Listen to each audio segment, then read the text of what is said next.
All right, well, I want to welcome everybody this morning. We'll go ahead and get started. I know people will still be flowing in. Welcome, my name is Laurel Hanson. Maybe we've met on Zoom before.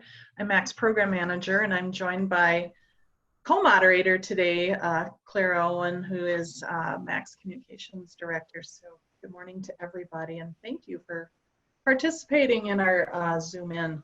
This is MACC Zooms In on accounting for and managing financial impacts of COVID-19. And this is the third in our series of Zoom sessions that bring members together during the COVID-19 crisis. We listen to our members and we convene them around issues that matter to them, and this one certainly does. The conversation today, it's a chance to talk with MACC about how you're adapting to the financial challenges of COVID-19 crisis. You can certainly find a lot of a shared perspective here today. We're going to hear from our MACC team, as well as who you'll meet later, our MACC network partner, the Nonprofit Finance Fund, but about what we're tracking, and then you'll be able to talk directly with some fellow members about how they're balancing their immediate financial survival with future sustainability, the challenge for all.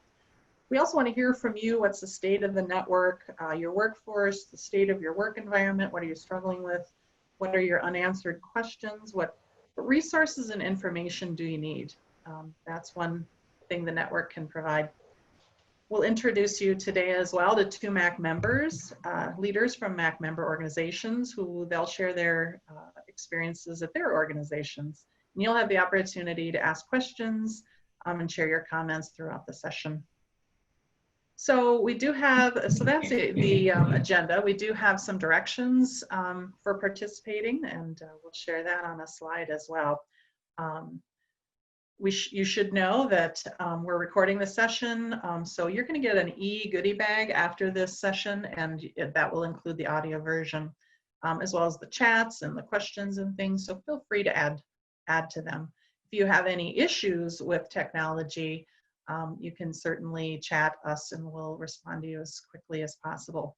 There's some ways to participate. You can raise your hand. If you want to speak, share a comment, or ask a question, raise your hand and we'll unmute you. There's also a chat window. Of course, y'all know Zoom now, so feel free to comment and question in your chat window as well. We had a great response to this topic, and so we wanted to make sure you had a chance to be introduced to all of the MACC member organizations who registered for today's virtual conversation. It's impressive. There are more than 50 MACC member organizations in the network, and so you see a huge reflection of those members today. Thank you all for taking time today to connect. We're happy to have all of you participating. So let's get started with a couple of interactive questions. We've got some polls that we want to start, and Clara will share them and provide a little bit of time for you to respond. You'll be able to see the results of the polls both during our session today and also in the e-goodie bag. So take a minute and respond to the poll. First question is about emergency funding for your organization.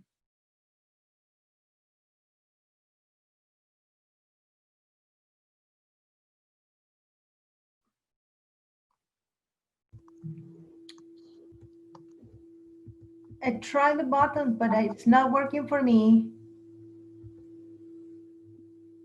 You can also share, if the poll doesn't work for you, you can also share your responses and comments. This is Steve. For those that are designated as the panelists, the voting functionality doesn't work. It's only that's a good point. Oh, that makes sense. Yeah. So attendees, go ahead and share your feedback. Looks like a lot of folks have applied and received for emergency funding, which is encouraging. All right, I'm gonna close the poll momentarily. So if you haven't voted, All right. vote in super quick. Yep.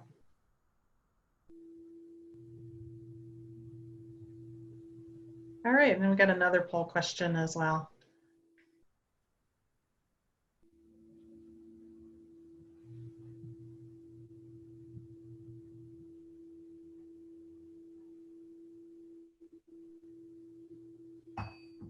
All right, here's another poll question. Do you intend to or anticipate needing to apply for future rounds of emergency funding?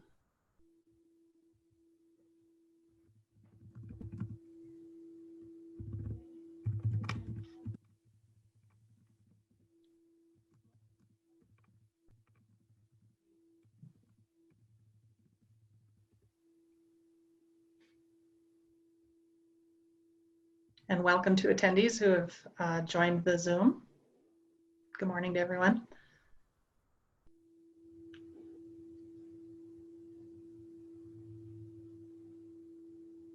All right, we've got a lot of expectations for future applying for funding.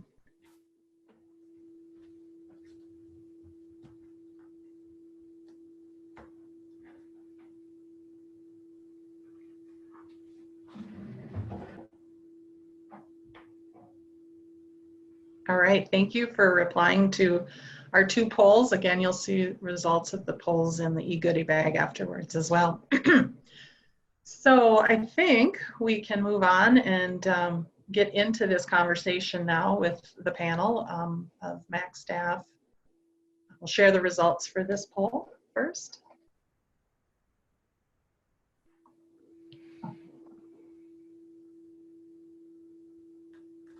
All right. Yeah, so a large majority of folks are still working on future applications.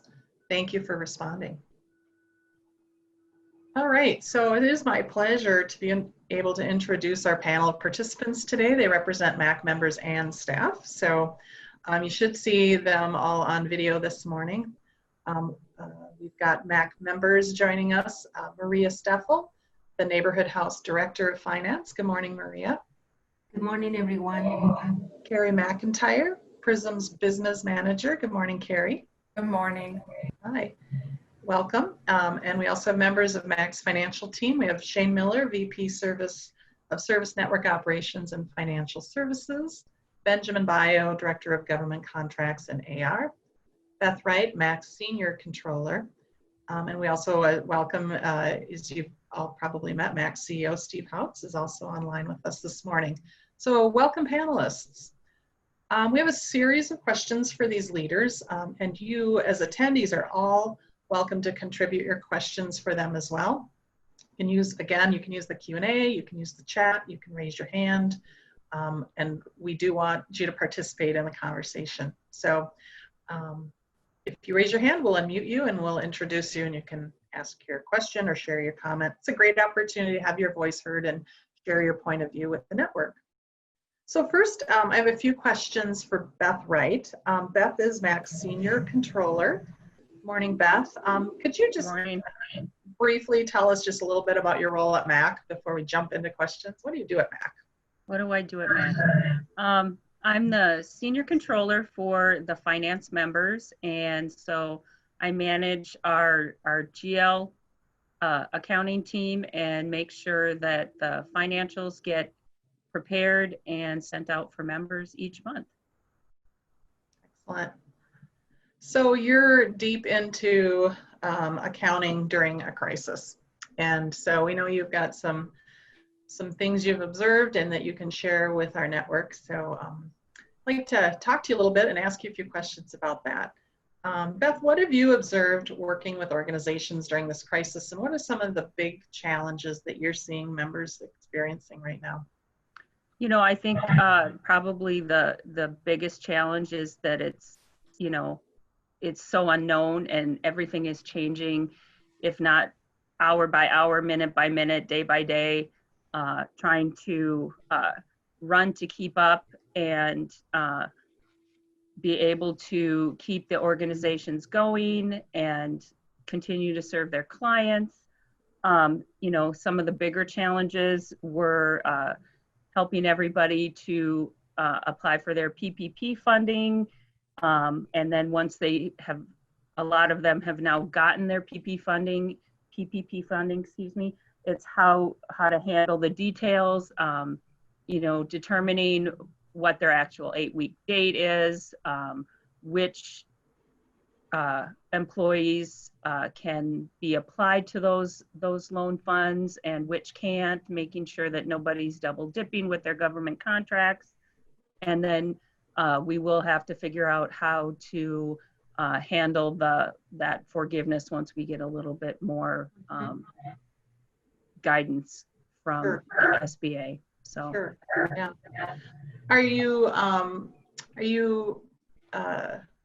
Are members seeing unexpected expenses too? Maybe things they didn't assume were going to come along during this crisis. They weren't immediately apparent.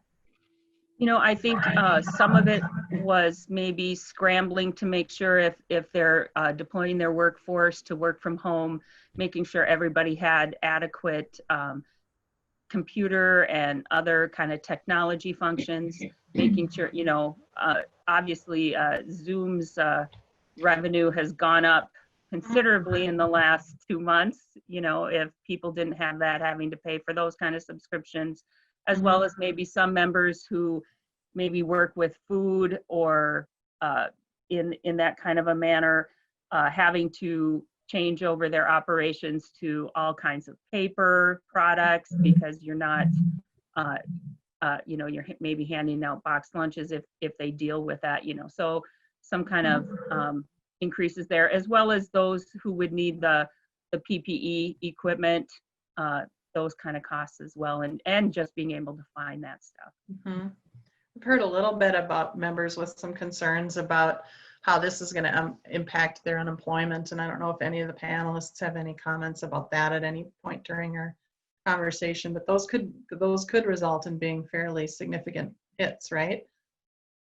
There could be. I know a lot of the members use the Unemployment Services Trust, so I know I haven't heard totally up to date, and maybe that's more of an HR question about if they're going to do anything to mitigate those unemployment costs. I know I did just hear from some of the main workers' comp organization that a lot of members deal with, that they're requesting that members supply updated payroll numbers so that they aren't billing them at higher premium cost and having to pay that back all in 2021. So they're willing to temper those numbers down now so that they're not having members pay more than they need. Yeah, and Tricia has mentioned in the chat that's an issue that's being actively worked on right now in the legislature, so that's encouraging. And as you mentioned, yeah, MACC has a HR expertise as well, so we'll watch for that, and certainly MACC's available to the network for that. So how have you observed members dealing with financial impacts of declines? And I'm sure they're coming from fundraising or loss of volunteers or declines in program and services. Any observations, or what have you heard from MACC members? You know, it's there are programs, obviously volunteers, you know, have kind of gone away in a lot of programs. I know some programs just dealing like with a volunteer food shelf have managed to get paid personnel from another source so that they can continue to operate a food shelf. Other ways, you know, they're managing, they're having to, obviously we know people are either being furloughed or not, but now with the PPP loans, they're bringing people back. So that covers 8 weeks, but then, you know, we're going to have to look forward to see, you know, if we can get some kind of clue how long this is going to go, and then they'll have to temper their workforces based on those kind of projections. Yeah, we know managing cash flow is so critical, but probably like on steroids right now. Any advice or thoughts or observations on cash flow management right now? You know, just most everybody's pretty smart about that. Just like the obvious, if things can wait, don't make purchases you don't need to. Only pay things as they're due. Some agencies have had a practice of they just take care of all their payables every week, but you know, time those out. Make sure you're timing those out better. If you've got something big, contact the vendor and see if they're willing to give you some necessary space and flexibility on those. You know, like an example, there is with the workers' comp, the emails that we're just seeing is that if you can give them an adjusted amount so that that bill isn't as high, because that can be a higher quarterly bill. As well as I know on the UST, they did have options early on about you could defer your payment for a little while. So, you know, it's real common sense stuff. Just if there's expenses, you know, that you're not going to be using, if you can temper those down or get rid of them, do what you can do to mitigate having to spend out your cash reserves. So.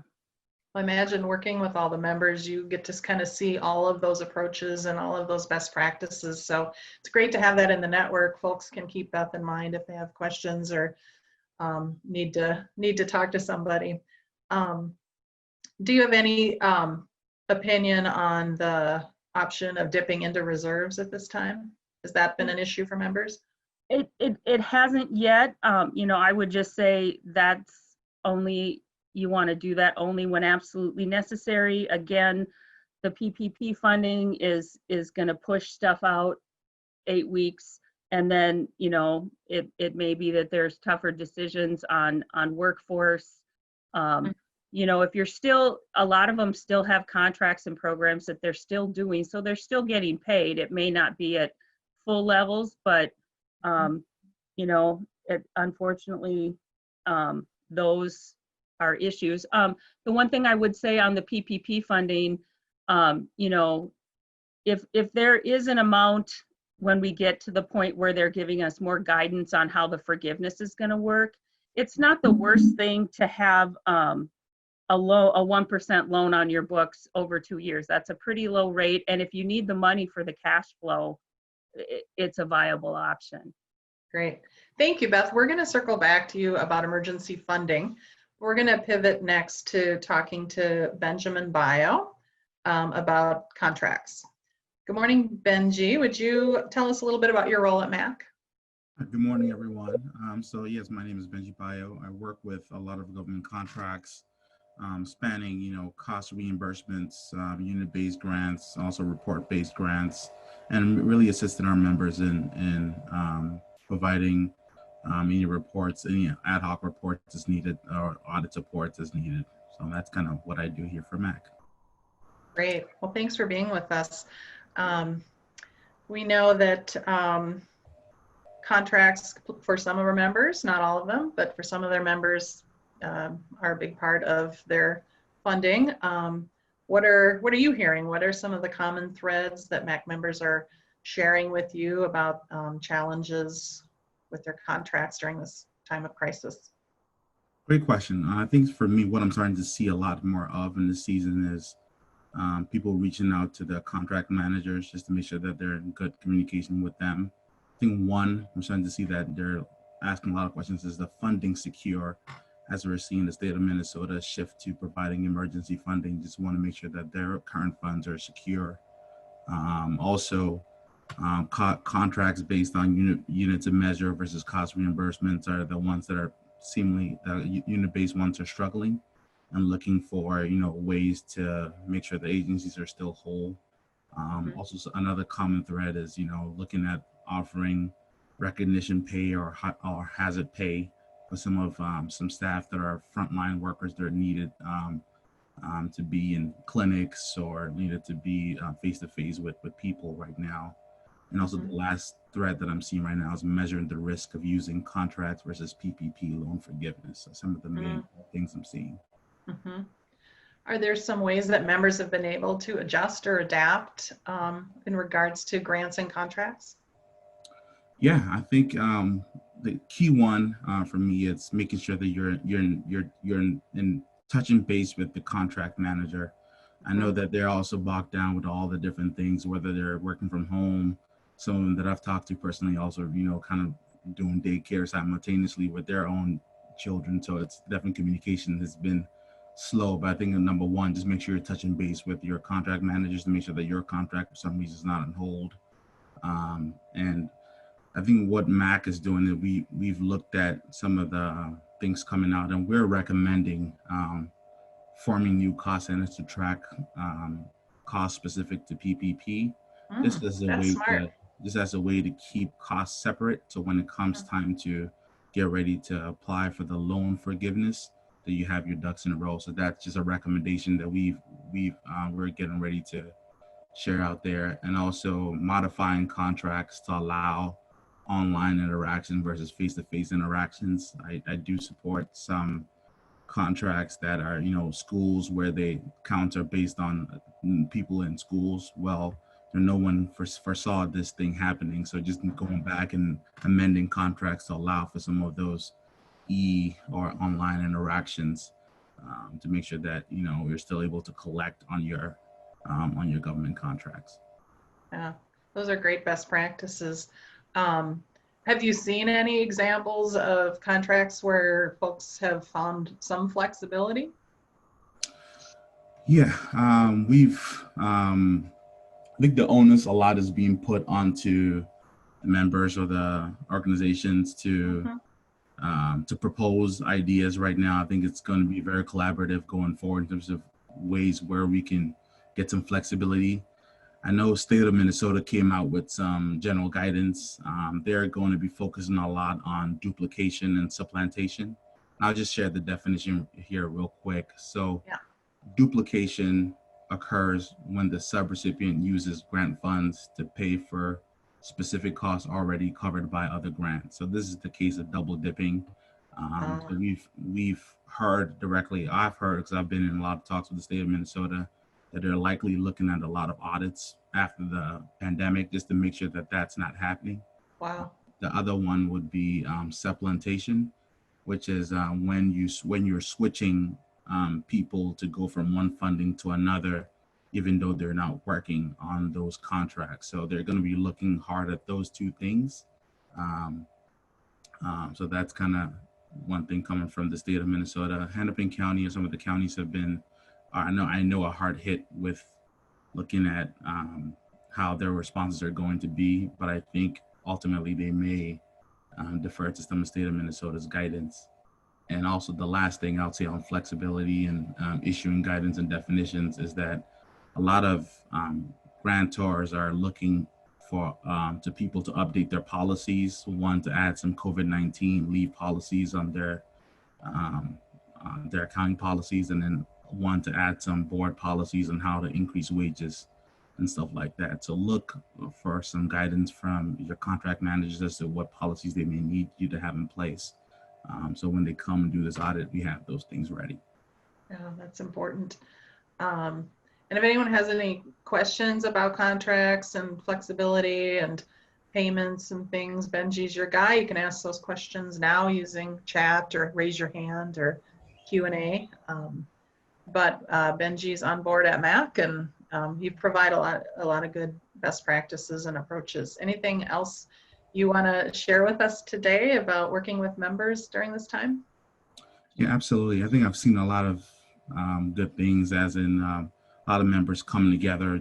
I know there's some contracts that I manage that are very partnership oriented, and some agencies have been quick to say, hey, we're willing to, we're not doing this face-to-face thing right now. We'd like to give some of those funds back to the parent organization so that they can do some things. So I think collaboration is key during this time period. If you have grants that are in partnership with others, just look to speak with other agencies and how you can best go through this thing together. I think one other thing that I've started to see too with the PPP loan forgiveness is folks are interested in how to, some admin costs are typically we're getting 10% or 15% or whatever percent your agency is getting. Looking to slide some of those costs to PPP, and then but still making sure that they're looking at their risk in terms of if the loan is not forgiven, what did they do? So there's some of the other things that are going on. Thank you. We have a hand raised by Dan Templin, who's with Clifton Larson Allen. I think Dan works with Better Futures. Good morning, Dan. Good morning. I just had a question on, I understand your comment about the double dipping with the government contracts and the PPP. Is that just in relation to the amount that would be forgiven for PPP, or is it in relation to the loan as a whole, even for the unforgiven amount? Do we know? Absolutely. I'll share what I know. So for example, the example that we got from OJP was, for example, if you have a staff that is, being covered 50% by a grant and 50% is, unfunded, or you're looking to fund that with the PPP, that you don't request 100% when you know that 50% of their time is being currently paid for by OJP in this instance. So they would be interested in reviewing to make sure that you're not using 100% of that employee in applying for loan forgiveness, when in fact it should be 50%. So those are some of the things that they'll be looking for. Great, thanks, Benji. All right, looks like we have a comment too from Claudia. The area in which I feel a need for guidance is the hierarchy of spending down grants and contracts need to be spent down, and the PPP loan to offset wages and salaries for a brief period of time. How will that impact our spend down? And I don't know if that's a question we can get to as we talk about the PPP next. Should we move into that? Thank you, Benji. Feel free to join in this next conversation, which is on emergency funding. I want to bring Beth back online, and so for any of you to speak about this. So Beth and Benji and anyone else on the MACC team that's been working on emergency funding, what's been your experience working with members on their efforts, and have members been successful in seeking funding? I would say of our finance members, most of them have been successful in seeking the PPP funding. A few of them have also found some other, emergency type grants, maybe related to food shelf or other things from, foundations, and are looking around to see what else is out there and available. Benji, do you? I think exactly what Beth was saying. I think it's, we've seen a lot of emergency funding become available from foundations and stuff like that. And actually, we've seen some foundations seeking out agencies to help. And that's some of the things that we've seen in this area. Beth, can you speak at all to Claudia's question about the hierarchy for spending down? I don't, let's see. And if not, we can follow up with that question too. Yeah, I think that would probably be a better follow-up question with Claudia directly. Yeah, so Claudia, we'll make sure we follow up with you on that. But tell us a little bit, Beth, what are you advising members about some of the best practices for managing this emergency funding? And maybe you've mentioned them already a little bit. Mentioned some of them. We need to make sure that there's documentation. The problem right now is, I think, there's still a lot of questions out there on how to handle this and how the forgiveness is going to be handled. I know one important thing I learned yesterday, and agencies need to be aware that it is a possibility that, once these loans, because they are federal funds, are converted to a grant, I don't know that this decision has been definitively made. In fact, I know it hasn't, to my awareness, but that this could push some agencies, depending on how many other dollars in federal funding they're receiving, if they aren't already at that 750,000 limit that would trigger a single audit, that depending on the determination that comes out on these funds, that could push them over, some agencies over, into having to have a single audit. So just something to keep in mind. I know that guidance has not been definitively provided, but it's just something to keep in mind. And then there's also questions on the PPP in the 8-week time period. Is it expenses incurred? Is it expenses paid? Is it expenses incurred and paid? Which, we need some very definitive guidance, which hasn't come out yet, on how that is being handled. Mhm. You know, for instance, if your pay period ends close to the end of the 8-week period, but yet there's always at least a week lag in when people get paid. So if you haven't paid the payroll in that 8-week period, you know, so there are still some big questions out there, and Sure. we're still trying to find out how to handle all of this.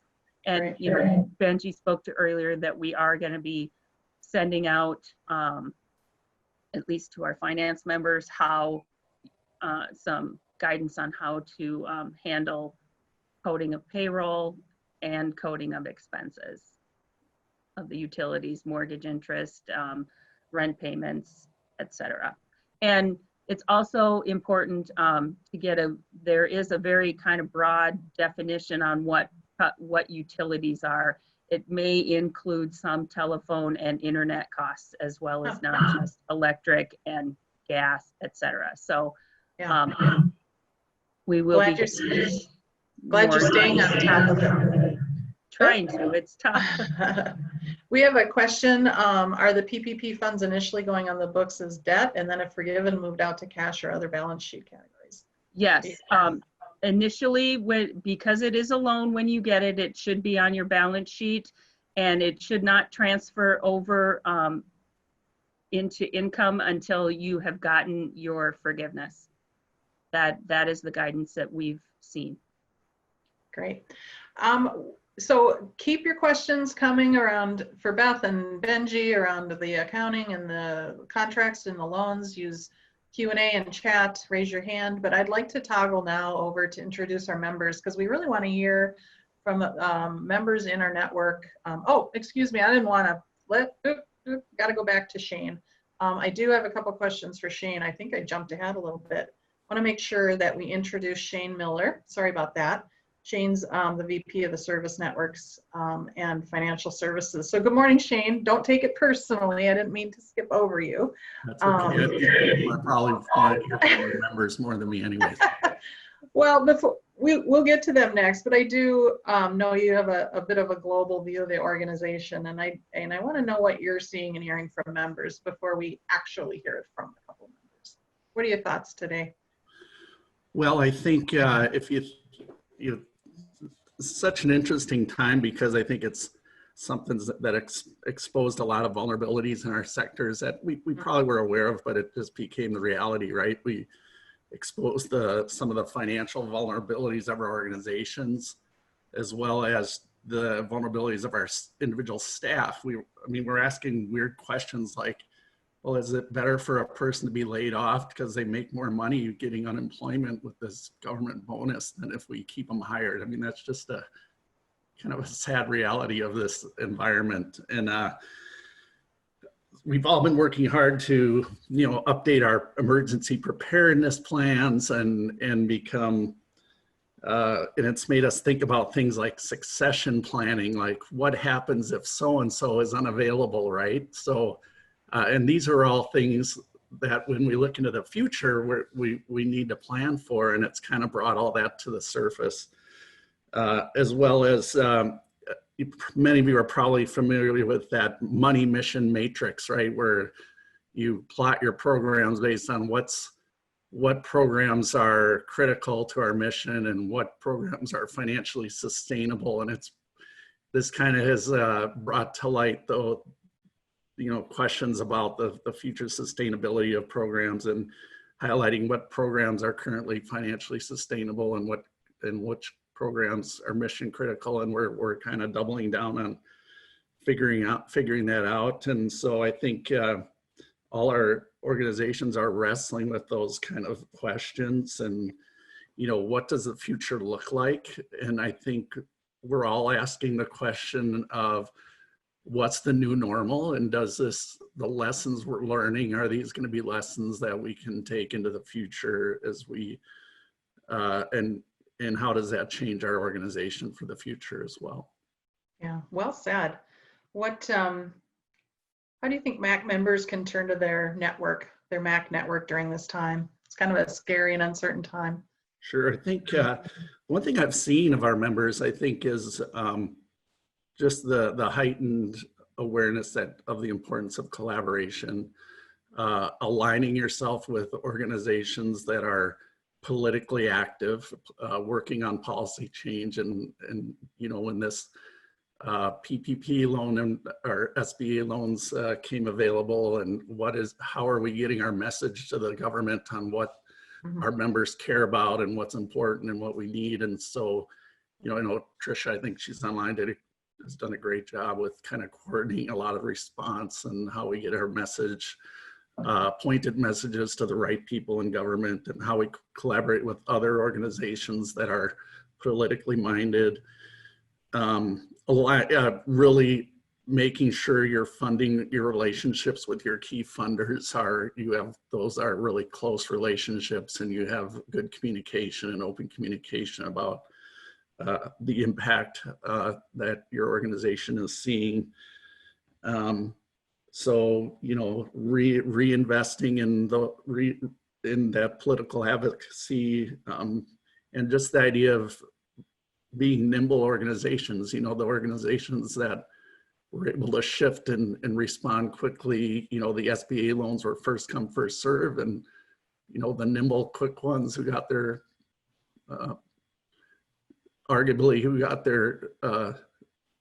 applications in early, maybe got them.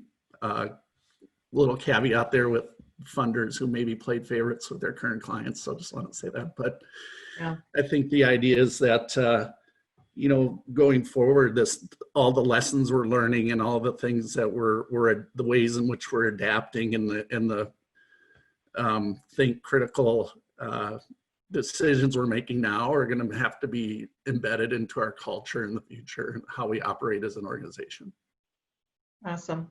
Thank you, Shane. I'm sorry again, didn't mean to try to zip by you there. I'm really enjoying the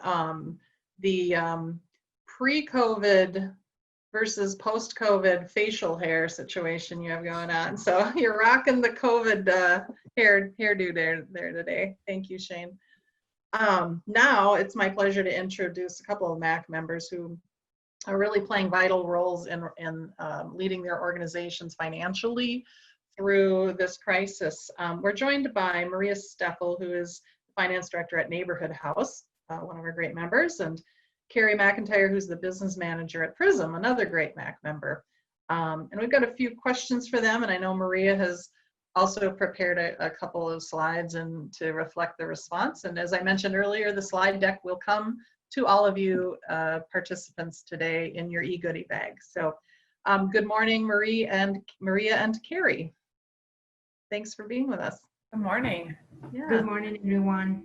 Yeah. I think time will allow us to sort of toggle through these questions, but let's get started. We know that this crisis has really created enormous stress and challenges for community organizations. Just if you would briefly each share with us, what do you see your greatest challenges in the financial management of this organization have been so far?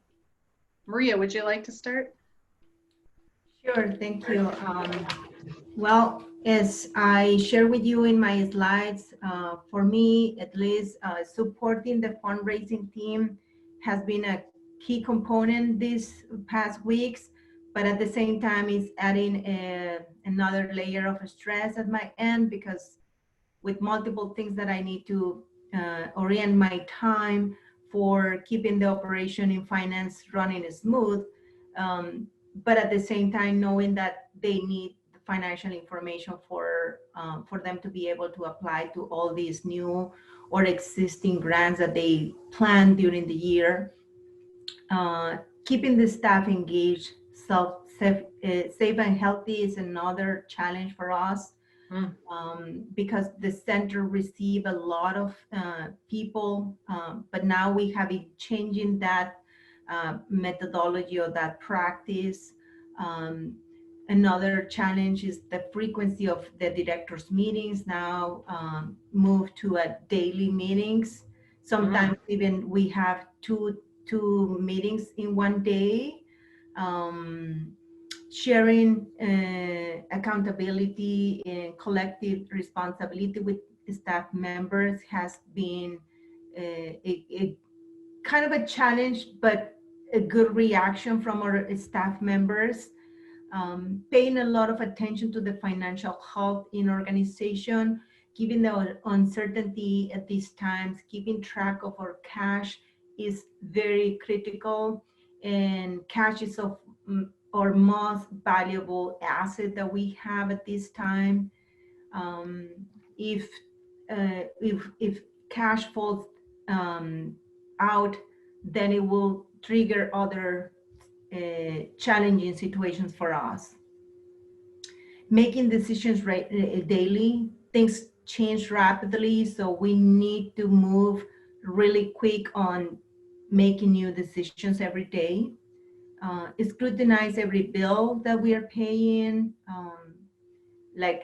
I think Beth was the one that mentioned this, is like calling vendors, maybe setting up a payment plan if the bill is a little big. There are some essentials bills that we can't plan like that, but we have to move on other multiple options that we can to manage the cash wisely. For me at this time is budget time, because we have a fiscal year that runs from June to July to June. So it has been a challenge doing video calls to kind of walk through the workbooks with each director and ensuring that we are putting all the budget considerations. That has been another challenge for us. Unable to connect as frequent as I would like with my team, my close team in finance, because I'm changing my gears and going into tackling other things that are rising. So that's also, I'm a very people person, that I need that connection, that personal connection, and having that not being part of these weeks is adding a little challenge to me. And oh my gosh, Maria, I can't believe you're having to work on a budget right now. That we could do a whole session on how do you budget during during COVID crisis. Yes, I know. Oh my gosh, Carrie, how about you? What is your greatest stress in financial leadership of the organization right now? Sure, thanks. So for us, my biggest challenge is from a financial reporting standpoint. We were very after the fact. We reported the financials, 20 days after the month ended, and always looking backward. And all of a sudden there was this like, whoa, are we gonna have enough cash? And so switching to some real-time reporting was a big challenge for us.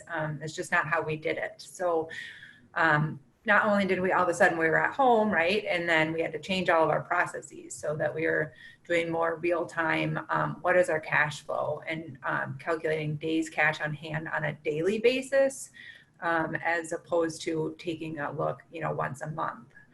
We found the board of directors was very nervous. They really wanted real time data. And so that was a big change for us. And then I'd say another challenge, so we're a food shelf.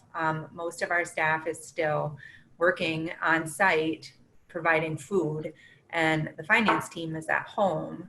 And I think that was it's a big challenge that you have different people being asked to put different strains on themselves. And so we've made sure that our leadership team is meeting more often. And I think that has been really important to keep us gelled together so we know what's going on, because they're doing stuff every day right in the thick of it. And so for me to just get pulled in by having the leadership meeting has been helpful. Yeah, thanks. Let me ask you, Carrie, are there any resources or partners that you've been able to access and rely on during this crisis, just from the financial point of view? Yeah, we work with Propel, and I've gotten a ton of help from them. I have been attending a lot of webinars, right? It seems like UST unemployment came up. I spent a lot of time trying to understand all of that and what's going on with that. But the Propel, in terms of how do we switch to doing cash flow on a more daily basis, Propel was very helpful with that. Mm-hmm. How about you, Maria? Would you like to share some of the partners and resources you've used? Yes, at the beginning of these weeks, it was kind of overwhelming receiving all this information about new opportunities. And like Gary said, just taking the time to understand and analyze or assess which one was going to be the best for the agency was kind of overwhelming. And then we partner with our bank representative, and one of our board members works in a bank, so he had knowledge about all this information as well. So he concurred with us that the best option for us was the PPP. And then once we took that like more educated decision, then we put the pieces together and we applied for the loan. It was a quick turnover to get the confirmation letter. And actually, I want to share with all of you that today we're receiving on our bank the funding of this loan. So it took a little while for us to get all the paperwork done, but it finally, we can see that now a reality in our funding. We also have a line of credit we have been using, and that is the purpose of us having it with crisis situation, but this is beyond our unprecedented crisis time for the agency, so we use the line of credit as well. Like I said before, I work with bank representatives, which were staying on top of making sure that we had all the information available. Building that network with them it was fundamental for us. I connected with our existing firm to kind of like better understand like how are we going to reflect this in our budget, how it's going to impact my number, because now I'm going to show a debt.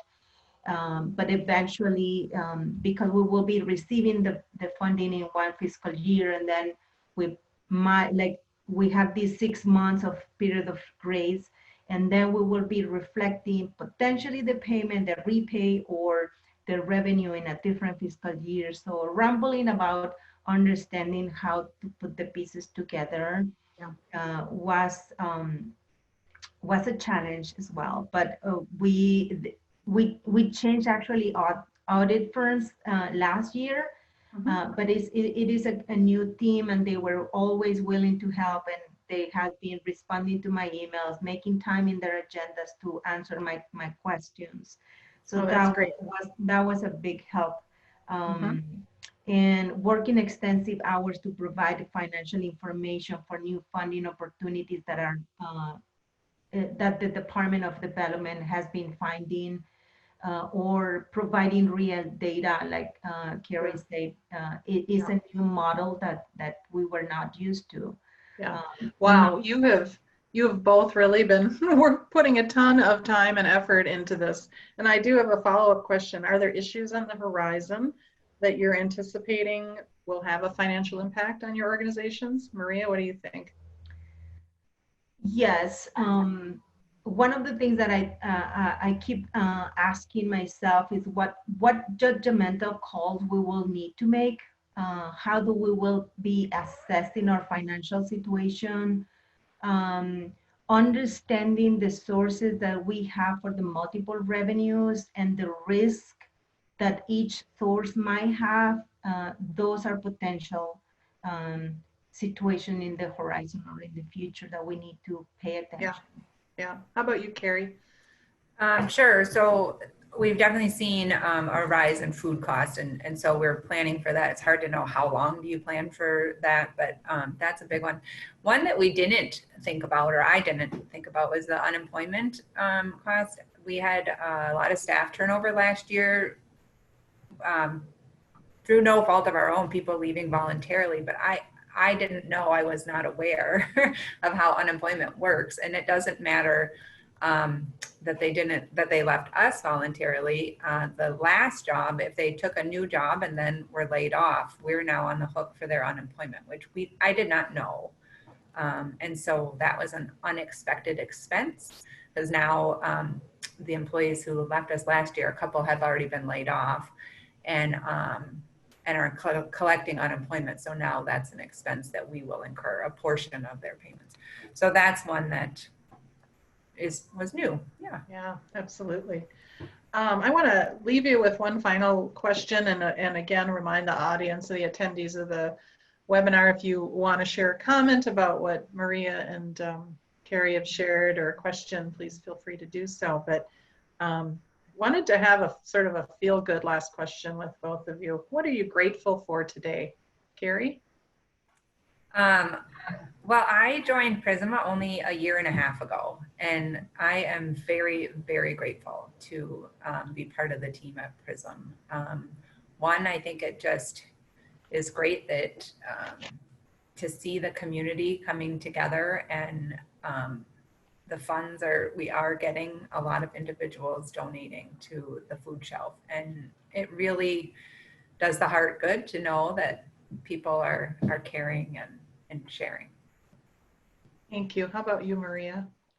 Well, I will say that we had our staff meeting the first time with all the staff via Zoom this past Tuesday, and just seeing the hard work that they have been putting and being able to capitalize and turn this crisis into potential opportunities that create value to the performance, or the mission, the carried mission to keep on that.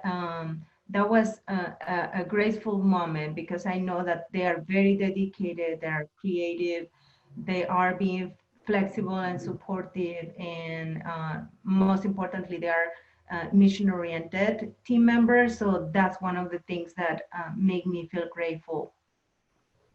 Wonderful. Thank you.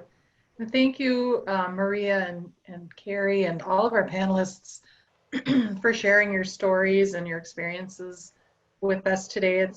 It's good to know we're not alone, and that we have colleagues and partners in this work. It's a difficult time, and that means a lot. In our last 5 minutes together today, I do want to introduce our friends and colleagues from the Nonprofit Finance Fund.